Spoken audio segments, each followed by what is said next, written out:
Hi everyone, I am Mrs. Nehal Godambe from MCGM Virtual Training Center. Welcomes you in today's session of Standard 9 English. Today I am going to welcome you all with a hot cup of tea. How's that idea? See children, all over the world people drink different types of beverages, hot and cold. Some drinks tea, some prefers coffee, some prefers cold drinks and so on. But in a survey, it is proved that tea is the most favorite beverage of all ages, though they are small, though they are elder people. Each and everyone likes to begin their day with a hot cup of tea. See, look at the picture. It's a monsoon now, rainy season. How's the idea of sitting with a hot cup of tea in a window while watching the rains? Isn't it pleasant thing? Even if we think about it, we feel so happy. Sometimes you people study at late night and then to awake to be fresh, we need a cup of tea. So, tea is the most favorite drink or beverage throughout the world. So, tea is the most popular beverage in the world. It is proved by a survey that all over the world, in each and every country of the world, tea is drunk on the very large scale. Though they are drinking in different style, but it is drunk in all the countries mostly in all the countries in the world. So it is the most popular beverage in the world. See, in India also, mostly in many houses, the first drink is taken and that is the tea, the fresh aromatic brew with which people like to begin their day. Though they are small children, though they are younger people, though they are elder people, each and everyone prefers tea than any other beverage in India too. In every house, tea is being made, but there are different style, there are different methods, but the basic method is it is actually made by brewing, that is by infusing in boiling water, infusing, soaking in boiling water the leaves and shoots of a tea plant. So in this way, this is the basic method of making a tea, and the aroma, the sharp astringent smell of the tea makes us fresh before drinking it.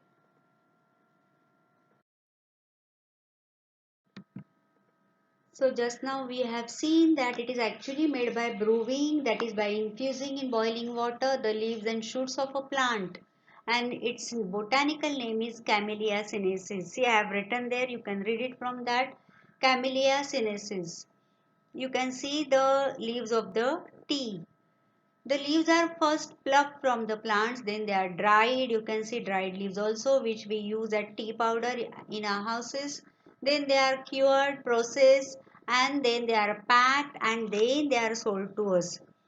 So see children, all these process, just for your information I have told you. But in today's session, actually I am going to focus you on one thing, that how and when did people first begin to drink tea. That is what we are going to learn, the story of tea in today's session. I know you all like to listen to story. So in today's session I am going to narrate the story of tea. So we will begin with a question, how and where did people first begin to drink tea? See, when we are listening the stories, we go in past, isn't it? The beginning of the story is like that only, long ago or once upon a time. So the tea story also began in past. So we will find out the answer of this question. How and where did people first begin to drink the tea? And through finding out the question's answer, we will go to the many countries, we will visit to many countries, and we will see how and where did people first begin to drink tea and what did they do for that. So let's go to China first. So to find out the answer of that question, how and when did people first begin to drink tea? First we will visit to China. An amusing story has come down to us from Chinese legends. Chinese legends means a traditional story. It is a traditional story from China. It is said that Emperor Shennong, the father of Chinese agriculture and medicine, he was the father of Chinese agriculture and medicine, and he was on his tour, he was on his travels, he was traveling in search of some agricultural plants and medicines. And when he was on his travel, one day his servant was boiling some water for the emperor to drink. Just then when he kept a pot for boiling, then a few leaves from a nearby tree blew into that boiling water. Then when those tree leaves fell into that water, the water immediately changed its color. And so when Emperor Shennong drank that water, he felt refreshed, amazed. He was a father of the Chinese agriculture and medicine, he thought this is something different because it has some rich flavor and refreshing qualities too. So excited by the unknown plant and its amazing flavor, he carried out further investigation, he carried out further research and discovered that tea had many healing and restorative properties. Restorative means having the ability to restore your health. If you are not feeling well, then he found out that if you boil water with these leaves, you feel refreshed.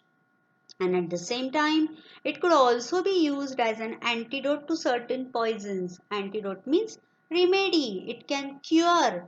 So he kept on doing the investigation on this plant and he made this plant popular in China. So this was first legend from China. We will move to the next legend. So here comes the another legend, that is a Buddhist monk called Bodhidharma, who was the first to use tea as a drink. And it was he who introduced tea among his disciples in China, that is his followers or his students from the China. He was keen to find a herb or a medicinal plant which would help him stay awake and alert for long periods of time in prayer and meditation. As monks, they spend long periods of time in their prayer and meditation. He was in search of such plant which will keep him alert, which will keep him fresh. So after considerable search, research and trial, he found that chewing leaves from the tea shops acted as a stimulant which was making him very fresh. Stimulating quality it has, that it was raising the psychological and nervous activity in the body. It was like a refresher, it was like a tonic to his body which help him to stay awake for a long time. And so this was the second legend from the Bodhidharma. Then again comes the next story. Let's see. It is said that Japanese priests who were studying under Buddhist teachers in China carried tea seeds and leaves back home with them. Japanese priests in those days, as the people or the students were traveling all over the world for the education. So some Japanese priests who were studying under the Buddhist teacher in China, they had gone to China from Japan to study. And when they come to know the qualities of these leaves, they carried these leaves back with them to Japan. So from China, now the travel of the leaves has started to China. And here once again story from China, that Chinese emperor Huizeng set up a research into best tea whisking methods. Tea whisking means tea blending methods. He was such a fond of tea that other than tea he was not thinking about anything else. He has taken up with tea so much that he set up a research into the best tea blending methods, and at the same time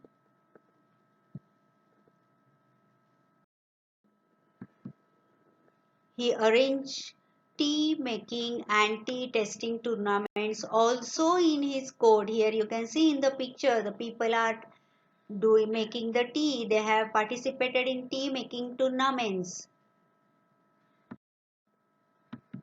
tea testing tournaments. Here you can see some people are testing the tea tournaments, competitions. So he was enjoying those things.